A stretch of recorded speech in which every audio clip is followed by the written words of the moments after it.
Nakaramdam ako ng pagkaawa at hindi ko rin alam kung maiinis din ako doon sa isang kabaro ba.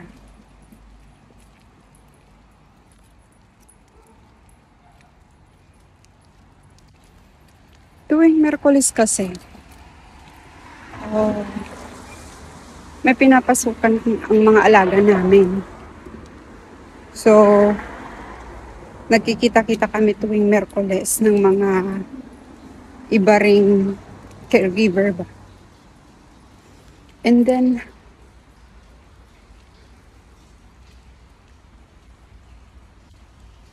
nung nakaraang Wednesday, although hindi natin siya kalahi, naawa pa rin ako. Kahit na, sa bagay, siya rin naman ang mali sa puntong yun. Kasi ganito yun. Yung old na management ng center na yun, maunawain sa amin. Ngayon, recently nag-change ng management.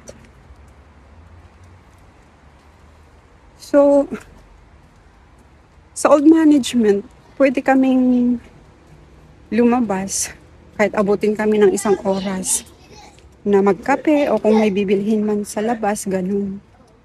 Pero itong bagong management, mukhang hindi ah mukhang hindi niya yata kayang intindihin. Ngayon, nung nakaraang Merkulis, yung isang ibang lahi, lumabas. Inabot siya ng siguro 1.5 oras. Ngayon, nung napansin ko na medyo natatagalan na siya sa labas, sinabi ko doon sa isa niyang kababayan, natawagan siya at i-remind na malapit na ang labasan ng mga matatanda. Kasi kako, baka nakalimutan niya lang. And then yung kababayan niyang yun, ayaw. Ang sagot niya sa akin, which is hindi ko alam kung maiinis ako sa sagot niya na ito or tama lang din naman siya. Anyway, yeah, tama rin naman siya eh. Ang sagot niya sa akin nung sinabi kong tawagan niya yung kasama nila is that ayaw niya daw. Kasi baka mamaya iba ang sasabihin nung kababayan nilang yon. Na baka sabihin daw, bakit kailangan siyang tawagan, naiinggit ba dahil nakakalabas, yung mga ganong kaisipan. So hindi niya tinawagan. Bumalik naman yung Inday na yun. About 45 minutes before uwian ng dismissal ng mga matatanda.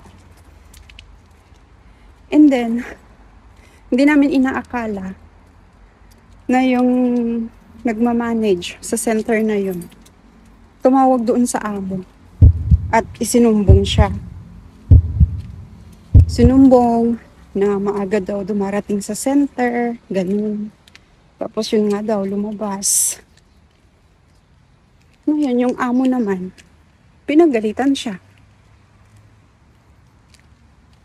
Na ang dating na is that hindi niya inaalagaan yung matanda. Tapos, nagrason daw yung katulong na kaya siya maaga minsan at malate minsan kasi dumidepende yun sa nabubuk niya na taxi.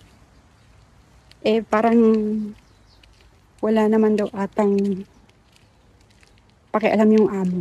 Ano man yung irason. Sabi daw ng amo na kung hindi mo alagaan yung tatay ko ng maayos, maigi pang pauwiin na kita, sabi daw. Doon sa bansa nila. Yun daw ang sinabi. Trinay daw naman nitong Inday mag-explain, pero wala pa rin eh. Hindi pa rin daw pinakinggan ng amo. Kaya sabi namin, abay, kailangan palang mag-ingat-ingat. Kasi, Pangiti-ngiti siya sa amin. Yun pala, nakakatakot siya. Yung isa daw na inday, nagsabi sa amo, sa sitwasyon, sinabi daw yung sitwasyon na yun na, yun nga management, tinawagan yung amo nung isa.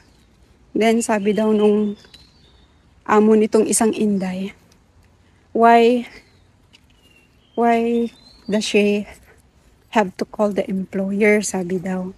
Pwede naman niyang kinausap sana yung katulong na lang, muna. At hindi ganon na nag-create siya ng trouble para doon sa inday. Kaya, mahirap din talaga yung nagtitiwala ba ng basta-basta. Kaya kayo, lalo na kayong mga baguhan, nako, ingat-ingat sa kung sino-sinong pinagkakatiwalaan ninyo.